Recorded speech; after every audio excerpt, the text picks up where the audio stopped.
let's do it.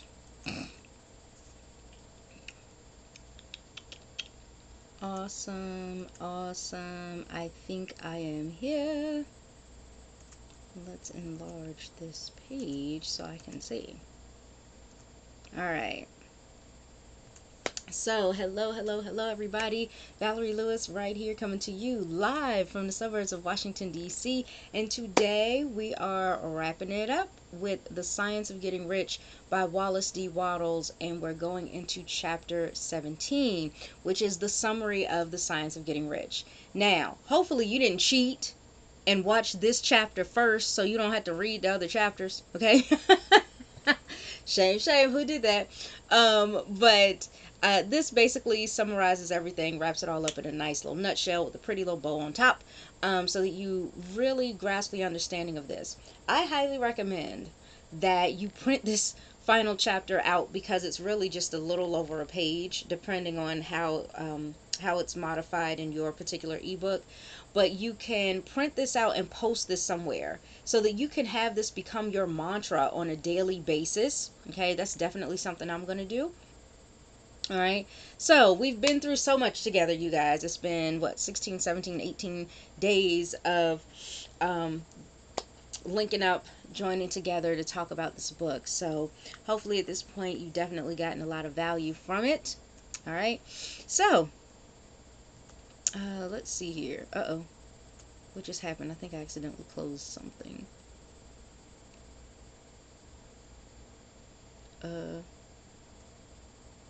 What just happened here? Reopen, close tab, please.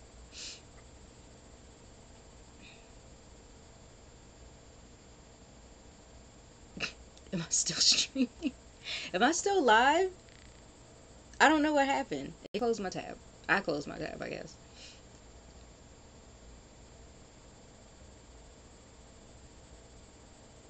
Am I live? Okay, just checking. Just checking. I don't know. Okay, so on to the summary. Okay, so again, we're gonna bring this up too. This is why I'm on this screen. Okay, so again, he goes over the fact that there is a thinking stuff from which all things are made, and which in its original state permeates, penetrates, and fills the interspaces of the universe. Okay, and then he goes on. Oops.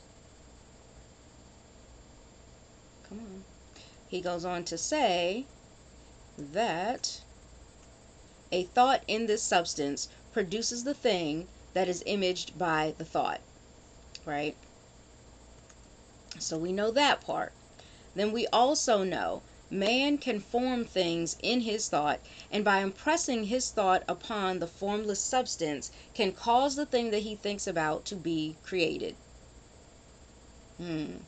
Okay, so now, in order to do this, here's the next part.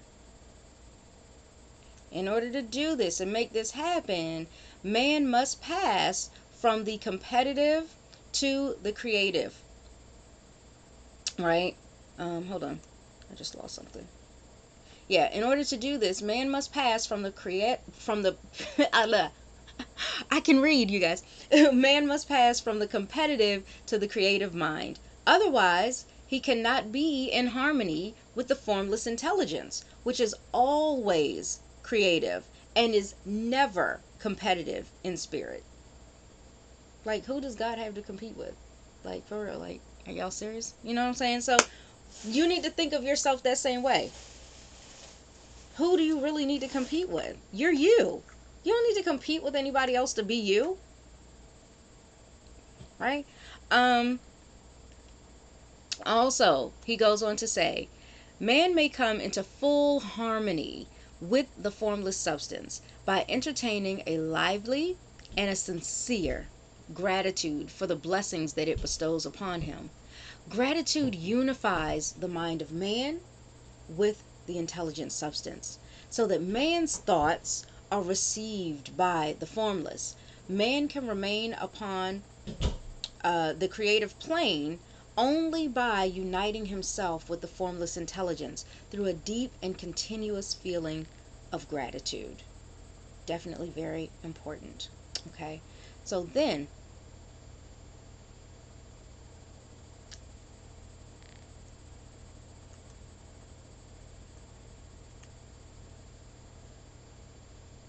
all right, oops, I forgot to put that up.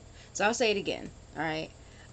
Man must come into full harmony with the formless substance by entertaining a lively and sincere gratitude for the blessings that it bestows upon him. Gratitude unifies the mind of man with the intelligence of substance so that man's thoughts are received by the formless. Man can remain upon the creative plane only by uniting himself with the formless intelligence through a deep and continuous feeling of gratitude. If you ever want to figure out how do you stay off the competitive plane, how do you make sure that you don't fall prey to being like, oh my gosh, what are they doing over there? Oh, I can't believe they made it to the top. That with what they're doing, that's wrong. Don't worry about that.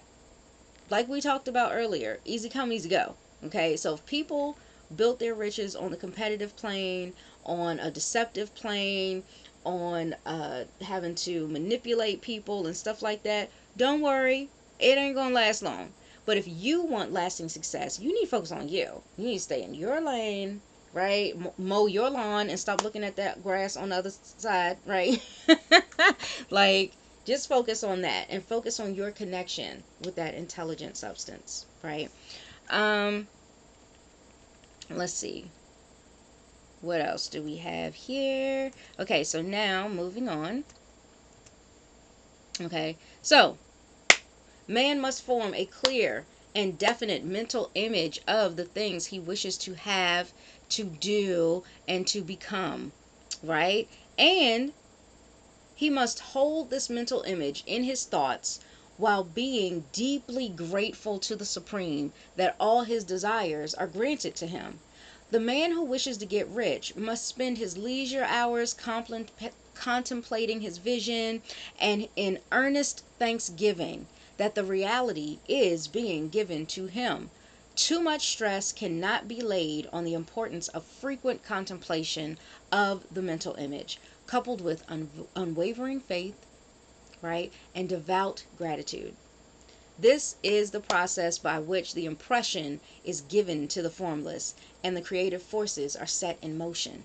Because you have to remember, when you're here on this planet, in this life, everything that happens, to make things come to be for you is not all done by your hands only. There is no such thing as a person who made it to the top on their own bootstraps. I pulled myself up from my own bootstraps. No, you didn't. No, you didn't. There's always been somebody there at some point who has helped you along the way in some way, whether directly or indirectly. Right? And so those creative forces got set in motion in the first place by your thought, your prayer to that formless, intelligent substance. Right? It's no different than putting in an order in a restaurant. You don't sit there, put in your order. The waiter says, "Okay, I'll be right back with it," and then you say, "Oh no. Well, I hope the waiter heard me. I hope the waiter knows what I want. I hope I get a plate." And you just sit there, right? So why do that with your prayer? When you place that order, you know your food is coming. And the more detailed you were with your order, the better the plate's going to come out, right? So these are the things that you want to really think about, okay? You have to not only share that mental image, but also have that unwavering faith and that devout gratitude. I love how he puts that. Also, the creative energy works through established channels of natural growth, right? So just like what I was talking about, everything that you have, every blessing that's been given to you has not only come from your hands and the work that you do. This is a world where we are all interconnected, right? Y'all have heard of, the degrees of separation and things like that. Like, come on, okay? Anyway, moving on from that. Let's see. Yes, creative energy works through the established channels of natural growth and of the industrial and social order. All that is included in his mental image will surely be brought to the man who follows the instructions given above and whose faith does not waver. Don't let your faith waver. Don't put in all this work of reading through this book, starting to build up a faith in this concept and moving forward and starting to apply what you're learning, and then something goes wrong and then you lose your faith. And it's like, oh no, I thought everything was going to go perfect after reading this book. It's not. He mentions that. So you have to continue moving forward with that faith and that gratitude no matter what comes your way. Because just like what we talked about in the previous chapter, sometimes if it doesn't go the way that you were thinking, it's because something bigger and better is on the horizon. So again, if you're looking at it with gratitude, you will know that it didn't work out the way that you expected for good reason. Okay, so keep that in mind. All right. What he wants will come to him through the ways of established trade and commerce. Next paragraph. In order to receive his own when it shall come to him, man must be active. And this activity can only consist in more than filling his present place. He must keep in mind the purpose to get rich through the realization of his mental image. And he must do every day all that can be done that day, taking care to do each act in a successful manner, right? So I think I left some out. Okay. So basically you got to act, and you got to act now. Boom. Okay.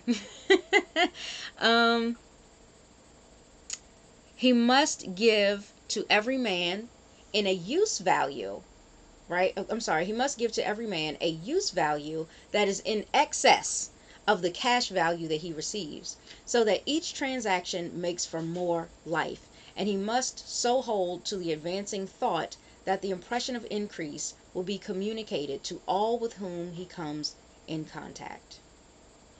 Remember that. Hopefully everything that you're doing, every transaction you're making in your business is so that it will advance all, not just you. And those times that you feel like, oh no, I feel like I'm cheating people. I feel like I shouldn't ask for the sale. I shouldn't want money for this. You know what? Something's wrong. You really need to look inside and see what's going on there. Is it that you're looking to cheat people? Is it that what you're trying to give doesn't have value and you're putting a price tag on it anyway? Or does it have nothing to do with that and it's a mindset block where you feel like you're not worthy of having what you want, but other people should have what they want? And that's typically why people think they need to give everything away all the time. They don't feel worthy of receiving it back. And how can you get rich if you don't ever receive and you're always giving? And how long can you let that go on, that you give? Eventually you're going to run out if you never receive. If you never allow yourself to get refilled, right, and continue to fill back up and feed yourself, how are you going to be able to give and feed others? Good stuff there. Okay. And finally, this one here, you guys. Okay. So, the men and women who practice the foregoing instructions will certainly get rich, and the riches they receive will be in exact proportion to the definiteness of their vision, okay, and the fixity of their purpose, the steadiness of their faith, and the depth of their gratitude. Love it, love it, love it. Boom. So, check this out. Now that you've gone through this, follow this, practice this, do it on a regular basis, you'll get rich. For those of you who had gotten a free copy from me, you also know that I have a little bonus page after the book that will definitely be able to help you out. So you definitely want to make sure that you have access to that. And it also has information on like where you can follow me and we can continue, building a relationship. I love to help out any way that I can with some tips, some training, some tools, some resources on how you can further build your business and start getting rich so that you can advance and also advance others. All right. So thank you guys so much. I've loved this. Share with me how you're feeling about this book. Okay. Go back through those chapters and that's a wrap, you guys. So I will be making an announcement very soon on social media. So check me out on the various platforms as far as what the next book will be and when we'll begin. It'll probably be either tomorrow or Monday. So I'll make my announcement very soon. All right. So thank you so much for tuning in yet again. And enjoy the rest of your day. See you in the next video. Bye.